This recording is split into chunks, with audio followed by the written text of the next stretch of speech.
Hello everybody and welcome back to another video. Today we are going to be checking out Nagash, Warhammer's Biggest Jerk by PancreasNoWork here on YouTube. Yes guys, this has been recommended to me over on the Discord by BattleChicken, as I'm sure you guys know. BattleChicken, you're a real connoisseur for the fantasy side of things, and I gotta say, I do find it very interesting. So today, ladies and gentlemen, we are going to be checking out Nagash. Now, I don't know a whole lot about the character himself. I've heard him been referenced quite a bit, and obviously playing, I believe, the vampire forces, I want to say, in Warhammer, Total War Warhammer.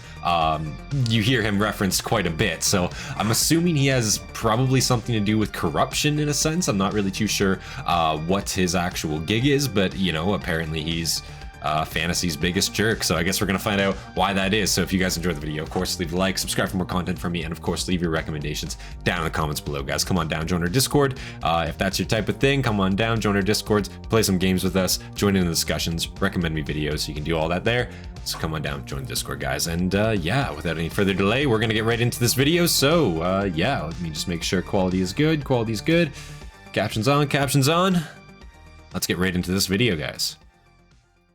In Warhammer Fantasy, something about the good guy characters is that even when they do horrid things, they do it out of the love for their people and nation that they have. True. Franz, Teclis, even some evil characters like Lev on Karstein do some pretty dark things out of wanting their people to survive and prosper. They genuinely believe these things are a necessary evil to survive in the horrid world that they live in. They try to be good people despite the cards they've been dealt, oftentimes forcing them to do dark acts. With that in mind, there's something to be said about a character who is just an unrelenting piece of shit at every turn for no better reason because why not? No, this isn't another video about the Skaven. And I feel like in 40k, you do get a lot of the people just being bad because they can be bad or because they don't know any better than to not be bad.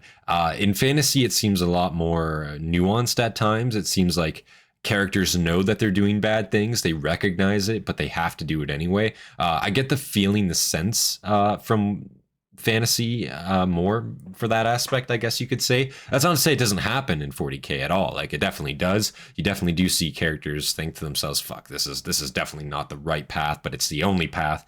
I just feel like it could potentially happen in fantasy more, maybe due to the smaller sort of scale of it. It just, everything feels maybe more impactful. I'm not too sure. Yeah, let's keep watching here though. But I have to say, yeah, in a world like that, everybody, you know, doing necessary evils, it's always like funny, I guess, to see somebody who just doesn't care at all. Shit at every turn for no better reason than because why not? No, this isn't another video about the Skaven, though they will feature in it. Allow me to tell you the story of Nagash, Warhammer's biggest douchebag. He does look pretty was sweet. Born in ancient Hecara thousands upon thousands of years before Warhammer Fantasy mostly takes place. He was the first son of the reigning ruler, which at first makes you probably think, Tomb he's Kings. gonna be doing great. He'll be king and all that good stuff. And in literally any other kingdom, you'd be right. But in Hecara, the firstborn son doesn't become king. It's the secondborn one. The firstborn is stuck being sent off to join the mortuary cult to learn all about death and keeping pacts with the Hecaran gods and all that stuff that doesn't involve ruling with unlimited power. And what the fuck? Nagash hated it. He was a sociopath. Yeah, that seems pretty. And wanted to be king. I will say that seems pretty backwards, and that definitely seems like a path towards resentment. I will say, not having the firstborn, but the secondborn. So, you know, you're older, looking at your younger brother and being like, he's gonna rule my ass one day. Nah, bro.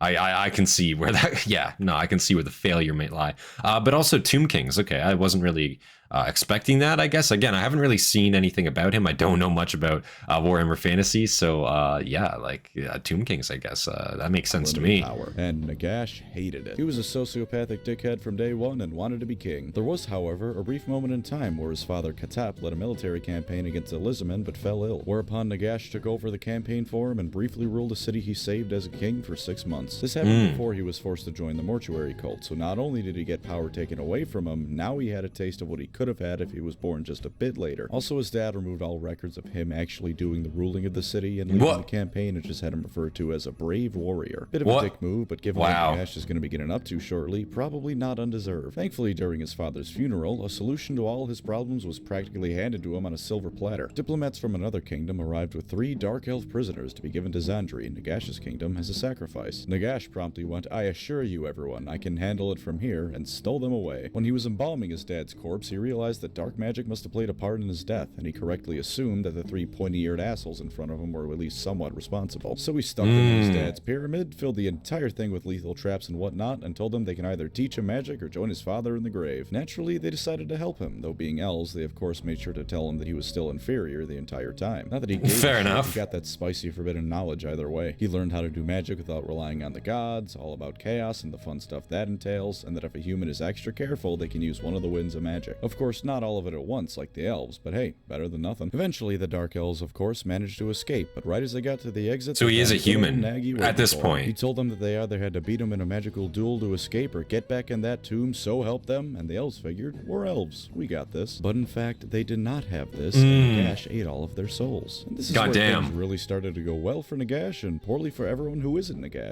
I will say, very, very interesting how he, like, you know, just like steals away these dark elves and fucking, you know, makes them teach him these dark arts, you know. So I guess, again, I don't know much about the Tomb Kings, like prior to them being Tomb Kings, I guess, you know, like when they were still human, and I'm assuming they are still human at this point. Maybe I'm wrong. Again, I'm not too certain. But with that assumption, you know, very impressive for a human to just like have these powers, to be able to train and to be able to, you know, become more than that.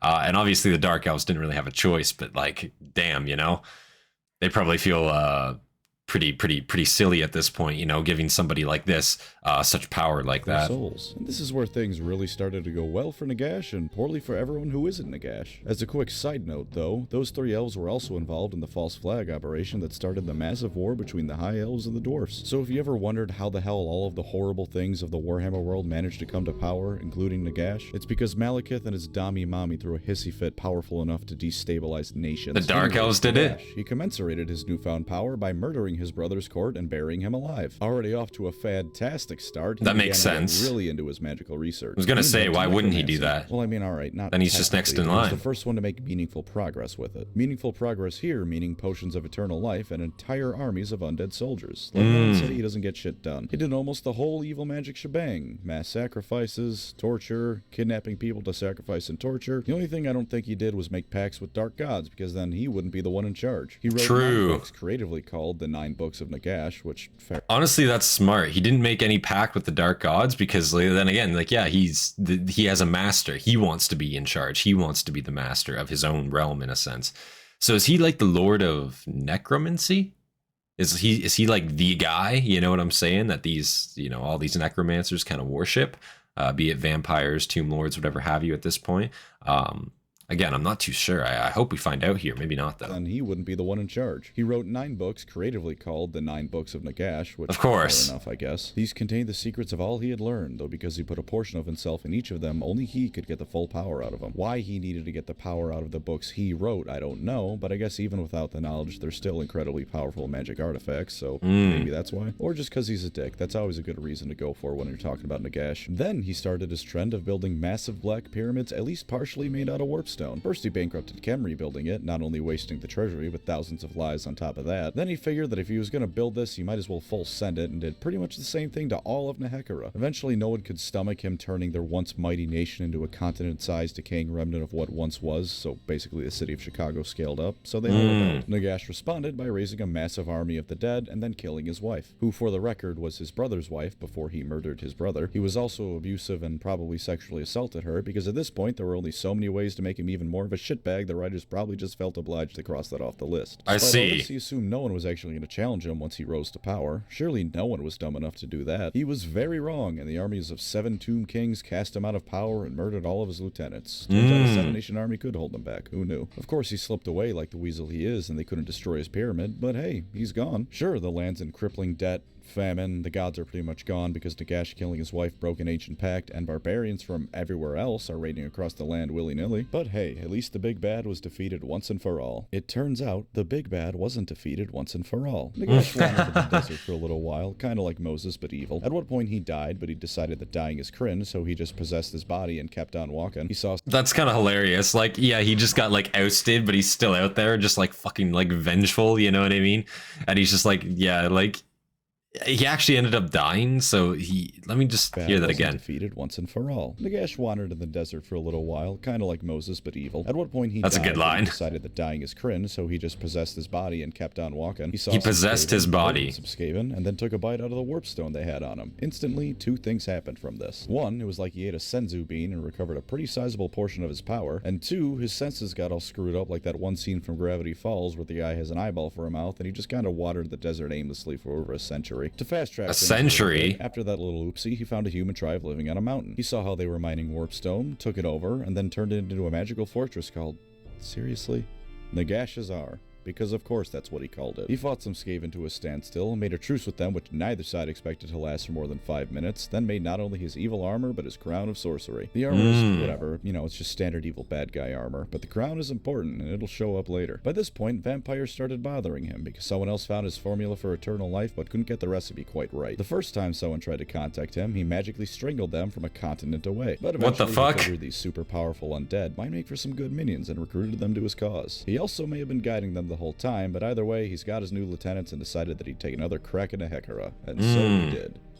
So this is where the vampires, like the vampire counts, kind of come into play. Like this is where they kind of get like a relation with him in a sense. And I'm sure, like, you know, him being a mass level necromancer, you know, vampire counts being into necromancy, I'm sure it was a pretty good relationship. But damn, a continent away he strangled this guy from. Or some diplomatic envoy from. That's rather insane. Like, what the hell? He's just like, you know, annoyed. Like, doesn't give a fuck. Wow. What a guy. But either way, he's got his new lieutenants and decided that he'd take another crack into Hekara. And so he did. And a lot of people died. Like, a lot. His forces started wreaking havoc, and the chief king of the realm, Akadizar, was taken from his throne and imprisoned by Nagash. And then the Skelly Man decided it was time to up the ante. How, you might ask? Why, by casting a spell that would resurrect every last corpse on the planet under his control. All of them. Ever. This was after not only the Great Chaos Invasion, but the massive war between elves and dwarfs, as well as the Elven Civil War and Malekith's Hissy Fit. So there were a few corpses lying around. The stakes had risen somewhere into the stratosphere by this point, and what didn't help was that Nagash, while doing this, decided to kill every single living being in Nehekara first just to piss off Alkadizar. Alkadizar also needed to be alive as a focus for the power of the spell. Since he ruled Nehekara, he would serve as a symbol for everything in it to focus on, so Nagash could murder everything in it. But I have no doubt in my mind Nagash mostly just kept him alive to be a shitheel. But he forgot about one crucial detail. Those goddamn rat people. They realized that every corpse on the planet included Skaven corpses, which are always plentiful, and that either way, world domination would include wiping them out. So the Skaven freed Alkadizar, gave him a dagger made of pure warpstone that started killing him the moment he touched it, and told him to go stab the guy at the center of a hurricane of magic. And when it was everything but he and Nehekara too easy, go do it. Plant life, he cut off Nagash's hand. He wasn't dead, but at least the spell hadn't gone global. And thus an epic battle for the fate of the world began, in which the Skaven were actually using magic the whole time to help Akadizar because that's how afraid they were of Nagash. He made that's Skaven hilarious. willingly work with other people and not screw them over because of how afraid they were of them. Jesus fuck. Epic battle occurs then ends. I'm sure there's some I will say that's very radical. As far as I know, the Skaven, you know, they don't do diplomacy with anyone else. They're literally rat people, you know. The fact that they're willing to work with anyone just because of like how much of an existential like threat this guy is, yeah, that kind of goes to show, you know. And again, a century old at this point.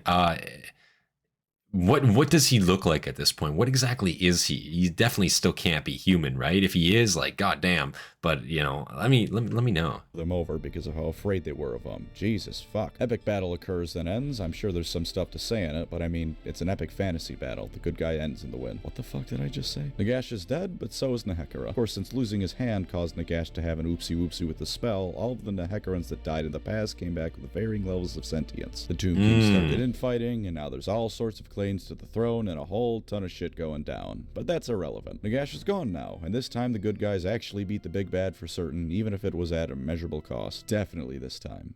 He's definitely gone. It turns out that Nagash was not actually gone. He basically invented necromancy. Are you surprised? I mean, seriously. No, of course he was very weakened, both from the sword and from the souls of all the people he killed beating the shit out of him in the afterlife. So that makes sense. 1,111 years to finally come back again. When he did come back, he had to find all of his magical stuff, and he had to reforge his hand since Alkadizar cut it off, but hey, he's back. Unfortunately, he was unlucky enough to come back to life at the same time as Sigmar Unbroken, the still just a man, the myth, the legend himself. And Sigmar, being a big big fan of smashing things with his hammer, proceeded to smash Nagash with his hammer. To be fair, he had to wear Nagash's crown after he found it in order to resist Nagash's magic, but he still won. I mean, he's Sigmar. Of course he won. He's the best god emperor and the second best emperor in Warhammer. And now Nagash was definitely gone. For certain.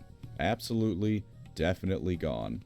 I think a returning theme is that Nagash is just gonna keep coming back. Like, this is a necromancer, like lord, god, even like deity, I suppose at this point, right? I think he can't be killed. Like, I think he probably is just immortal, right? Like, in some degree. Maybe he can't, reform instantly, but he just will reform in some degree eventually. God damn. Gone. For certain. Absolutely, definitely gone. It turns out that Nagash was, he's not gone, alright? Of course, this time it took a lot longer for him to come back. Of course. Did kind of influence some stuff and quietly direct things for a few thousand years, and more directly guide Arkan, but he didn't do too much otherwise. And then the end times happened. Naturally, the big man was due for a comeback tour. He started it by resurrecting himself by having Arkan sacrifice Jerian and Alariel's daughter, the Fey Enchantress, and Volkmar the Grim. Presumably several thousand other peasants and such as well on top of them, because this lich cannot do anything without being a prick about it. He shows back up on all of his pointy-headed glory. So he killed a lot of people. On the planet, including the Chaos Gods, start shitting their pants. Because this time around, he ate the god of the dead and caused the dead around the world to resurrect. Now, what the fuck? First order of business, obliterate Nehekara, which he promptly did. Cellectra did put up a fight and say the most badass line in all of Warhammer history, but he still got exploded by Nagash in the end. After he was done with revenge about 10,000 years in the making, Nagash drained the power of the dwarf god Valaya because one god clearly wasn't enough for him. Then he brings all of the undead on the planet under his control and starts forcing the entire wind of death into Sylvania. By this point, he decided that it was safe for him to take a bit of a breather, so he decided to chill in his coffin for a while. Also, remember the Black Pyramid he built? He floated it all the way to Sylvania. Imagine picking up the Great Pyramids of Giza and floating them over to Romania, only double the distance because the Warhammer world is huge. He used it to start becoming even more powerful, but he once again made a massive mistake. He forgot he existed on the... So how the hell did he move this pyramid? I'm guessing he's got some like archaic magic, like he's a necromancer, fucking lord again, but goddamn, like he's capable of, like, drastically changing the world to this point, not just in terms of like raising the undead. Oh no, like he can like physically like probably move a mountain if he wanted to. Like that's just, something he's capable of. This guy seems like a real like menace to society. I'm not gonna lie. Is he like one of the biggest threats, or is there, larger ones? I wonder. Like, obviously I know the Skaven in general are pretty bad to deal with, but like, and chaos of course, but vampiric corruption, I guess, like necromancy, is that like actually up there in terms of like scale, like threats? I guess, like, I know orcs are obviously a big one too.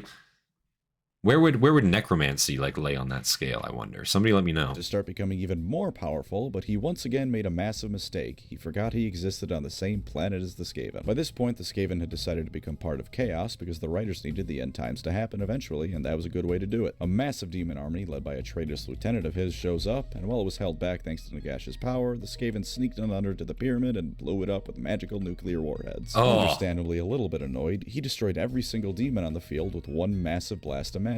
Then realizing that between blowing his load too early and with his pyramid gone, he had no way to achieve godhood in time, so he reluctantly went to ally with the living. Teclis did try to get him on their side a while ago, but Nagash was still up his own ass and turned him down, and also probably disintegrated the elf he sent to ask him. Also, another quick side note, but how he hadn't achieved godhood after devouring 2 entire gods is an excellent example of Games Workshop's writing ability. Anyway, yeah, that's a bit strange. To meet up with the other incarnate. So he's not a god, but he has devoured other gods. How does that work? Like, it reminds me kind of like Kratos, but I think even Kratos at that point, like, did assume deityhood to a degree, right? Maybe not. Maybe he is just like, I don't know.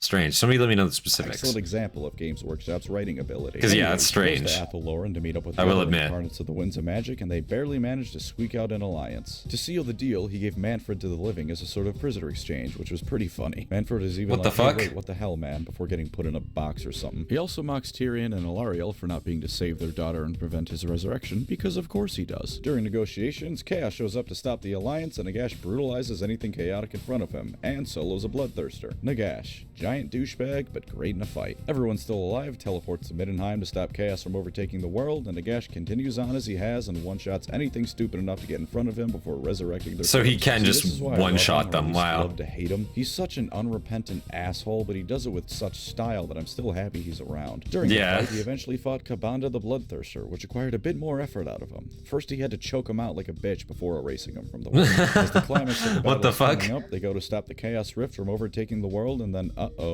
Manfred decided that now is the time to betray everyone and stabs Gelt in the back. Tyrion stabs Manfred in the back in return, but it's too late. As the world is overtaken by chaos, Nagash loses all of his magic and is last seen crumbling the dust while panicking. And thus does the story of Nagash come to a close. Definitely. Yeah, not. It turns out that I have about 3 jokes to work with per video because I am not clever or funny, and also that Nagash's story did not come to a close. After the world exploded, Chaos stuck him in a crypt of forgotten moments after the end times, which sounds like some BS nothing, but whatever. Sigmar frees him to help him restart reality, and they start beating the snot out of monsters even the Chaos Gods were afraid to mess with. And he's a god too now. He's finally moving up in the world. Except now he has 7 other incarnate gods to deal with of roughly equal strength to him on top of the Chaos Gods. He did pimp slap Marathi when she tried to sleep with him, though, so at least his treatment of women hasn't changed after all these years. That makes sense. Marathi, and if there was ever an elf that deserved to be slapped upside the head. So that's the transition from like Old World to Age of Sigmar. Is that correct? Right there, I'm assuming. So very weird how he was just like straight up just the main bad guy, like the main asshole, and then he's literally out there trying to like save people. He's aligned with himself with the humans, with the mortals, because it's all he fucking has to try to like save himself. And miraculously, Chaos keeps him around. He keeps him around, and Sigmar comes and collects him later. Wow, very, very interesting. Very interesting. Again, I think I prefer Old World to Age of Sigmar. I just think it's more interesting. I'm not gonna lie, but maybe that's just my opinion. Who knows? Who knows?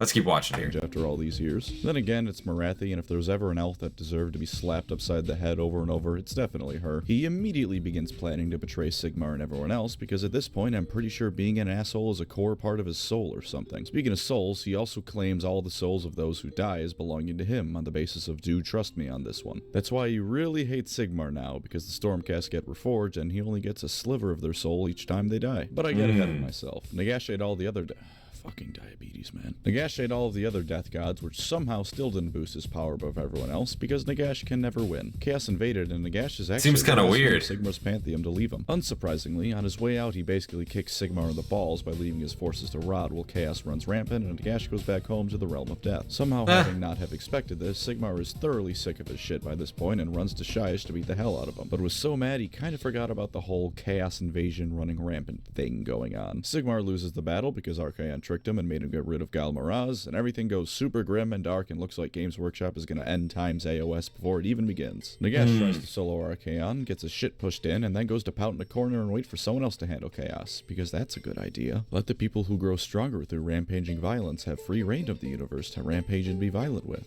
I see no way this can go wrong. This is a stellar idea. Not a flaw in sight for this plan. Yeah, it's like scaling in Hoy or like Stellaris. Stormcast not too long after all. You can't just let them have free reign while you like have nothing, because they're just going to outscale you over time. That's just how it works. But also it seems like Nagash, like story-wise, plot-wise, from what I'm getting from this, seems like he's got the shackles on for some reason, like he's absorbing gods, but he's not gaining much from it. Seemingly he's just getting rid of them. You definitely think like a necromancer lord deity would be like super amped up, steroided up after taking on multiple different gods. That's just my opinion, though. In sight for this plan. Thankfully for Nagash, Sigmar shows back up with his Stormcast not too long after all this. Of course, once he's back, he doesn't team up with Sigmar, this time because he thinks he can handle chaos on his own after he had some time to meditate and gain power or whatever. Once again, he fights Archaon, and take a guess how the fight goes. Hazard a guess. Go on. You'll never believe it. And yeah, Nagash loses again. What a surprise. What? At least he didn't get his body destroyed this time. He just pussed out like a bitch. He also hates the Island of the Deepkin for stealing souls, Slanesh and the various elf gods for basically not just handing elf souls over to him, and everyone else for having the gall to not just die and let him be in charge for all of eternity. What a guy. Oh, and he also started building pyramids again. Several of them this time, so he can make a ritual to drain all magic into his realm, and he'd once again be able to kill everything everywhere. Say what you want about this sociopathic asshole, but he's very determined and certainly has a sense of... Like, yeah, he's never stopped. Like, he still has the exact same motivations, at least. It was going pretty well. And then the pyramids all blew up. Oh boy, I wonder what race of people could have done that. Yeah, he also doesn't learn from his mistakes. Like, ever. At first, he was laughing at the Chaos God, saying he'd overtake them. Then they laughed at him for being so stupid to let the exact same thing as before happen to him, only this time scaled up. And then he started laughing again, because he still considered it a success. Turns out the ritual failing still made a magical black hole that drained magic towards its center that he could kind of go into for a bit and absorb power. Also, it caused the awesomely named Necroquake, which enveloped all of reality and death magic and started making spooky ghosts pop up all over the place. He also unveiled the Ossiarch Bone Reapers, which are the undead Space Marines to Sigmar's Fantasy Space Marines. So for a little bit, it looked like Nagash was actually making meaningful progress. Then Teclis dispelled the Necroquake and blew Nagash right the hell up. Arcan got chucked into the void of magical light that is the outskirts of the realm of light, and also Alario cast our own super magic ritual that dispelled most of what death magic was left across the mortal realms. He just can't catch a break, can he? Now he's once again reduced to not having a body and has less control over his minions than ever before. And thus have we finally reached the end of the story of Nagash, the great necromancer. Definitely. For real this time. Certainly. Absolutely.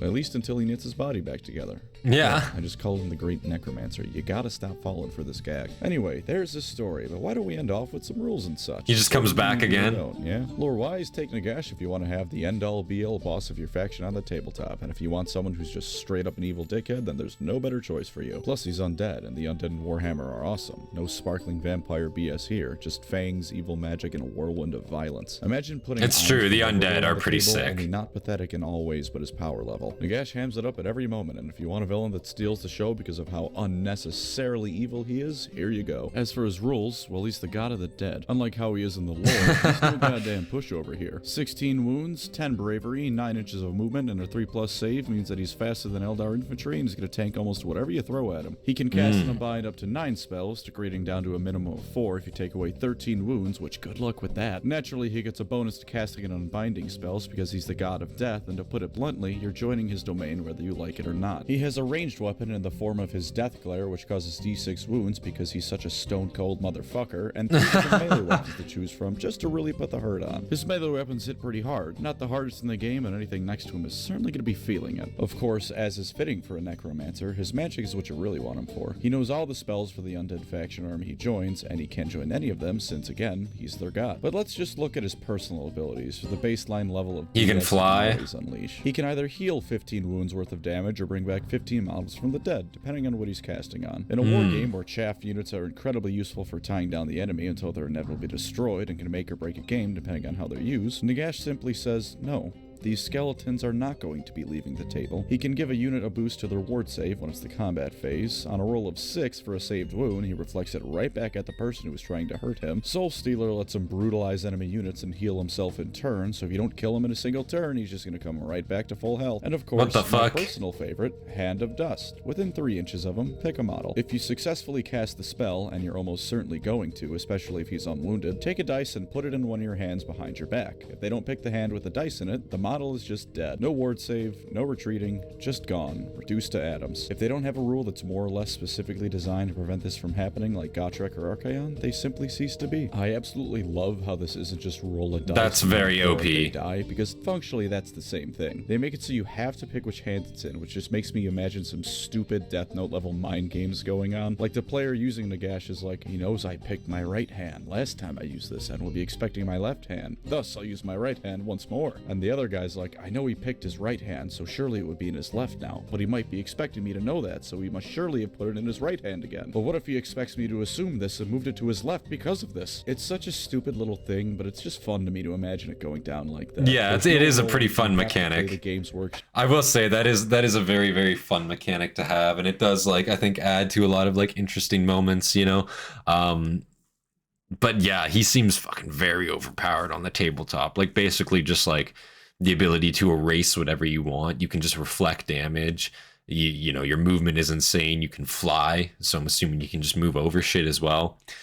He seems pretty unstoppable, I won't lie. But it's just fun to me to imagine it going down like that. There's no rolling. You have to play the Games Workshop mandated mind games. Yeah, Anyways, have Lord to. Boss. He's a douchebag, so by picking Nagash, you are forfeiting any rights you have to the moral high ground. Yes, even if your opponent is the Skaven or Chaos, all that does is make everyone equally an asshole. Of course, that has its own appeal, but if you aren't looking for the absolute bottom of the ethical barrel, then don't go for Nagash. Also, as you may have noticed, Nagash loses a lot in his lore. True, a lot of this is because he's the god of the dead, and therefore just resurrects himself later, but it still makes him look like a bit of a punk. So while the numberless horde of undead angle has your back, the leader of that numberless horde gets his nose bloodied a lot more often than not. I guess he doesn't lose as often as the Skaven do, but it's funny and destructive when they lose, whereas it's just kind of pathetic whenever Nagash loses once again. As for rules, there are still some flaws he has despite what he's got going for him. That degrading stat line means he gets worse as time goes on, and if you aren't careful, that just means that you might throw him into a situation without realizing he's no longer prepared for it. Soulstealer can help mitigate this, but you still shouldn't put him into a melee fight with Gotrek or Archaon. Not that I should have to tell you to avoid getting into a melee fight with Gotrek, that's like telling someone don't stare at the sun for too long. And while his wounds and save do make him tanky, cannons are gonna grind him into bone meal. Artillery of any sort is the bane of his existence because they reduce his save and make it so that his wounds almost don't matter. Because with enough D6 damaging shots, it's not gonna matter if he makes one or two of those saves. Additionally, certain casters are gonna make him look almost useless, namely Techless. If your opponent is running Techless, just forfeit. While Techless can only cast half as many spells, he has a guaranteed casting value of 10 minimum, so whatever he's shooting is going off. This is on top of Techless being able to auto-unbind one spell per turn and make it just not happen. True, if Nagash gets into melee range of any caster, he's going to send them straight to Shyish, Techless included, but if he can't, the upper tier ones are going to make him look a bit silly. And given that there's decent odds there'll be an entire battle line between Nagash and the enemy Magic Man, well, he also doesn't really buff his army, so you're bringing Nagash for Nagash and not to help out other units. I see. Lastly, he's not a support unit. 55 points means that if you aren't playing a large-scale game, he's just not showing up. Like, at least Big Turtle could show up in a game under 1500 points and feasibly not tank the army to uselessness, but Nagash will do just that. And even in larger point games, you are paying out the ass for him. He's almost certainly going to make up half, if not more, of your points allowance, so if you use him, you really need to know how to make the most out of the guy. And with that, I am finally, for real, done talking about Nagash, Warhammer's biggest douchebag. There's a whole list of things he's done solely to be a prick, but I'm not gonna list all of them. If you want,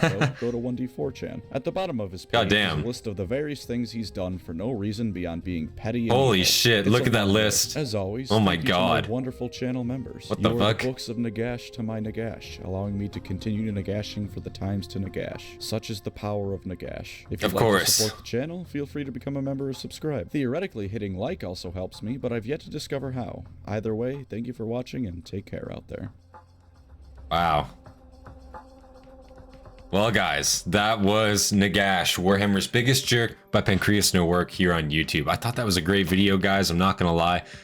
He did a great job of explaining it. Again, I don't know the specifics of Warhammer. I don't know a whole lot about it, but he's an interesting character, I will say. It's just sad to me, I will say, how much he seems to lose. He seems like he should be a lot more powerful. Especially given like his tabletop standing in certain aspects, you know.